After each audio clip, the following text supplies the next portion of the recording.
Immigration is a very prominent issue in the current United States political climate. Me and my partner Stan today affirmed that immigration is good for the United States economy.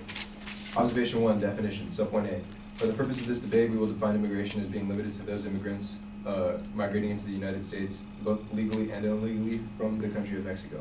Sub-point B, for this debate, we are going to base the economy on the labor market. Investipedia defines the labor market as the supply and demand for labor in which employees provide the supply and employers the demand.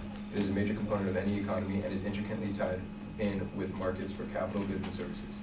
Subpoint C, for this debate we will, observation 2, criteria. Subpoint A, for this debate we determined that an improvement of the labor market is noticeable improvement of the number of jobs and workers.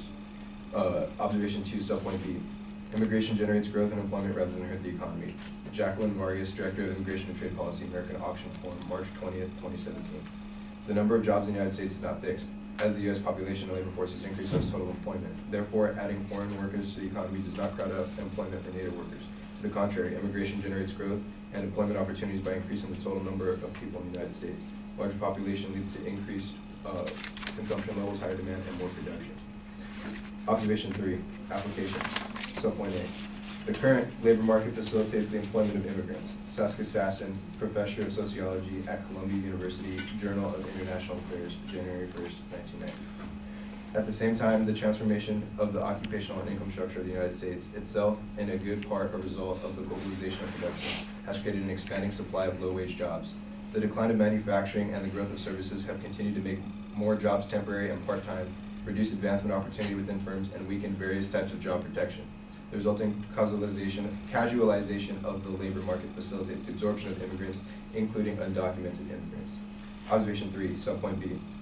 Incoming immigrants are able to fill in some of our more needed positions, such as jobs for people missing a high school diploma. Jeremy Robbins, Director of New American Economy, Washington Post, August 3rd, 2017. Date of access, 17 February 2018. Quote, finally, immigration helps to fill skill gaps in our workforce, making American companies more competitive globally.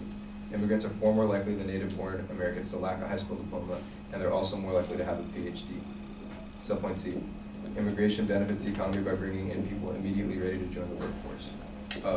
Ramanwan Nadadur, master's degree from Oxford in Forced Migration, in the Journal of Ethnic and Migration Studies, July 11, 2009. Classical economics holds that immigration benefits the host country because it subsidizes the labor supply. In short, the sending country bears the cost of raising a worker to the age when they are ready to enter the labor market. I now stand open for cross-examination.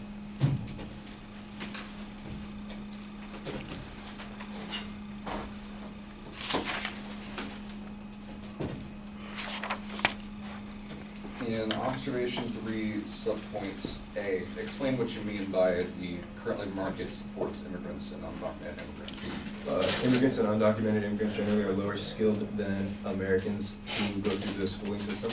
So these jobs that are part-time, low-wage jobs are more available to them and more desirable to them. And you also said that they fill the skill gap, but that also means that they're taking jobs from Americans who don't have a high school diploma. True. That's true. So, how is that beneficial to your argument? We're not talking about if the economy, we're talking about if the economy is benefited or not if native-born Americans have jobs or not. But in observation 1, subpoint B, you define the economy as the labor market.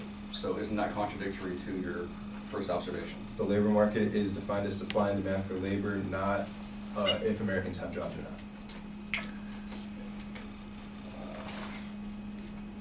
That's all, thank you.